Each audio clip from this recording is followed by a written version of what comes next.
when I heard, in fact, from Robin, of his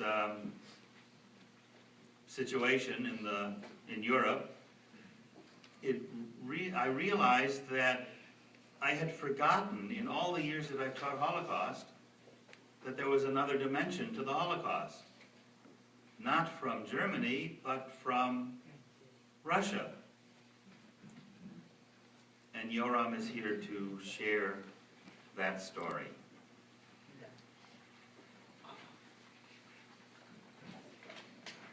Well, first of all, I want to thank Rabbi Oppenheimer for inviting me here, and to all of you that came to commemorate that day and to hear my story. My story is different from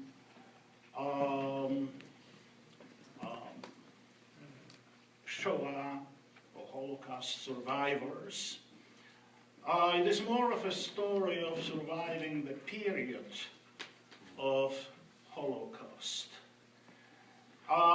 It's a little bit unknown chapter in history when Germans invaded Poland from west, south, and north. We ran eastward toward eastern Poland. And on September 17, we were met by a Soviet Red Army, which under secret treaty with Hitler invaded eastern Poland and promptly annexed the territory into the Soviet Union. By November 1939, we all who found ourselves under Soviet regime were offered Soviet citizenship. 99% of the population refused. And the retaliations came soon after. We were all considered enemies of the people, enemies of the Soviet government.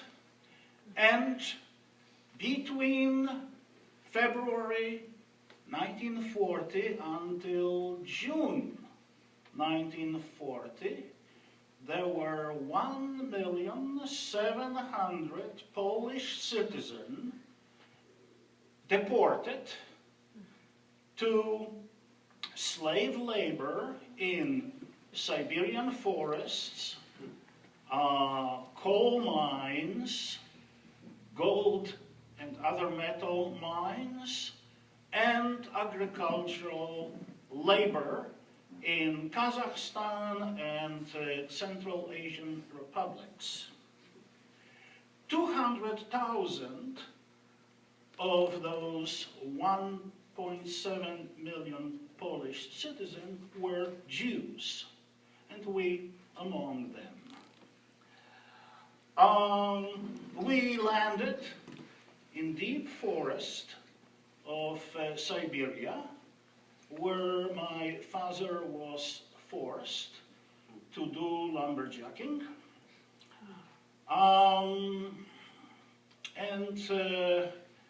How he was forced?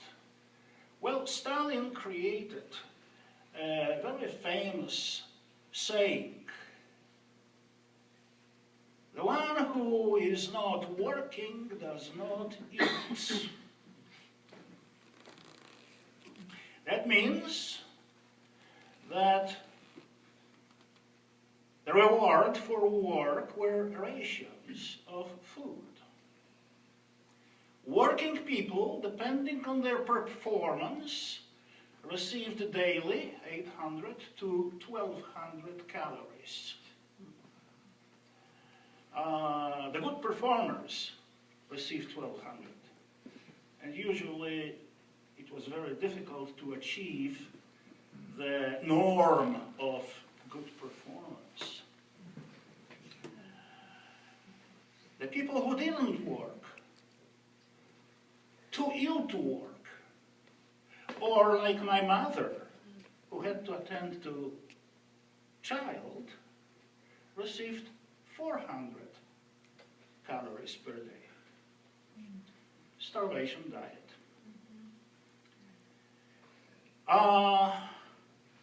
When we were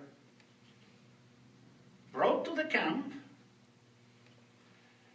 we were brought by narrow gauge railway branch of the Great Siberian Railway to the terminal station, and from there for 3 days on the barge on River Chulim, if anyone is interested in geography, into deep forest.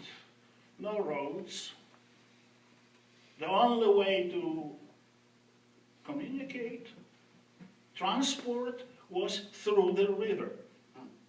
In winter, of course, the river was frozen completely.